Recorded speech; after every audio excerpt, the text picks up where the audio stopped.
Story 1. It was Halloween night of 2014. My brother Keith and I were around 15 years old. Seeing we were a little too old to trick or treat, we decided to trick our neighbors by playing our favorite childhood game, Ding Dong Ditch. Seeing that our mom worked nights and dad was out of the picture, we waited for mom to head to work and then headed out. It was after 10 o'clock, so the roads were empty, as all the trick-or-treaters had gone home. We walked quite a few blocks away, because we didn't want our immediate neighbors to tell our mom if we got caught. Keith spotted a large colonial at the end of a dead end. It was the perfect house, because there were various trees to hide behind to see the unsuspecting homeowner's reaction. We slowly walked towards the front lawn. I stopped behind a large tree, and Keith crept towards the front door. Keith rang the doorbell and sprinted back to me. An old man in a white bathrobe came to the door.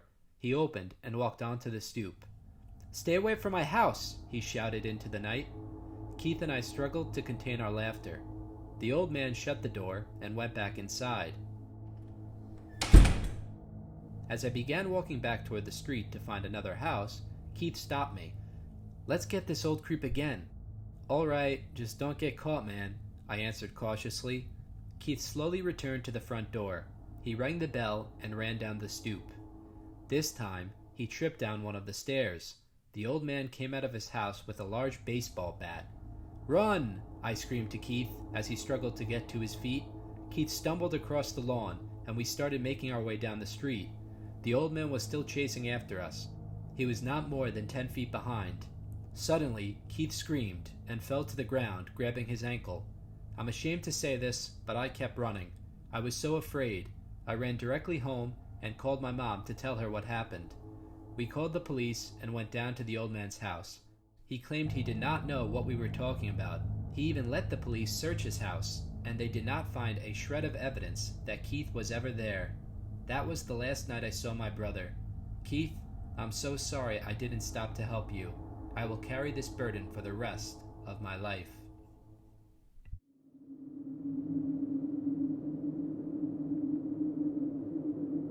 Story 2. It all started out as a normal Wednesday night. I spent the day at work and ordered takeout for dinner.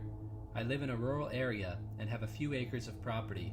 My wife works nights as an emergency room nurse, so it was me and my dog, Buster.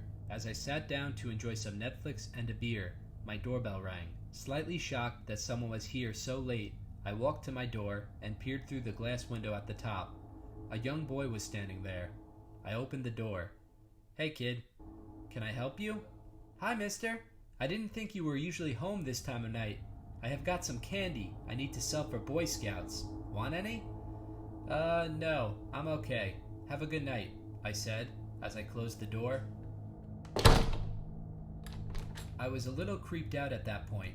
I didn't see a box of candy anywhere, and how did the kid know when I was usually home? I thought to myself.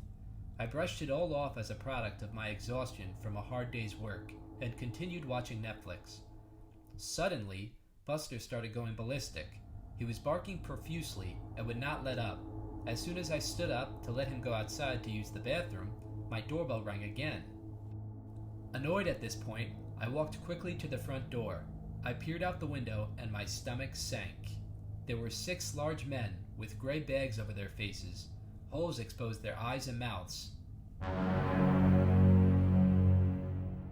Completely frightened and realizing that this was surely a home invasion, I ran towards the back door. As soon as I approached it, I saw another group of them in the backyard. Trapped in my own home, I took Buster up the stairs and called the cops. I heard a window break and the men shuffling into my house. Afraid for my life, I started praying for God to help me. As if on cue, I heard a beeping in my front yard. It was my wife. She was home early from work. The intruders must have thought she was a cop or something, because they ran away as soon as she started beeping. The police came later that night. What they told me shook me to my core. They had received reports from neighboring areas that there was a satanic cult in the area. They were known to wear gray bags over their heads and had killed 6 people over the past month.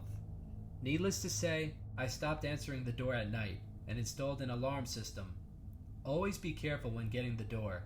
You never know who is waiting on the other side.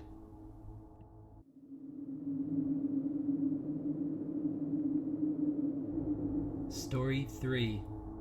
My 11th birthday party started off like any other kid's birthday.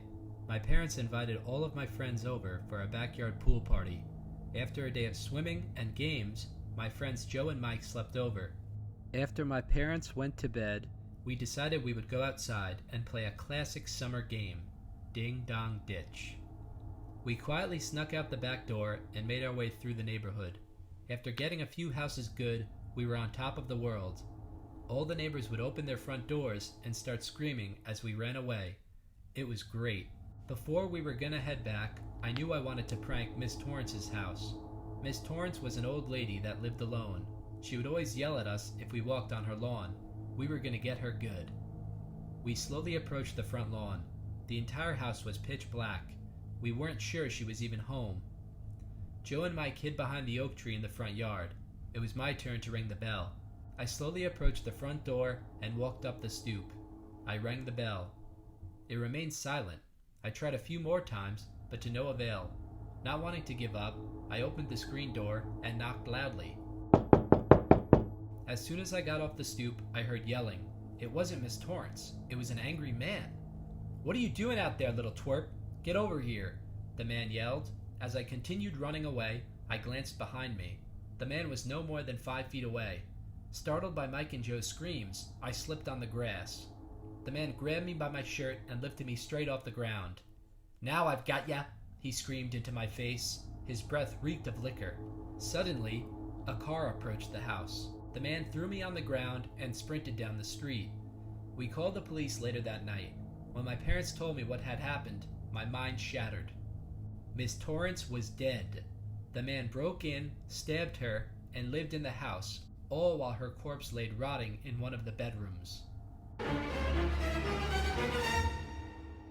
I never played Ding Dong Ditch again after that night. The man has yet to be caught. Stay safe this summer. A good-natured game can change the rest of your life.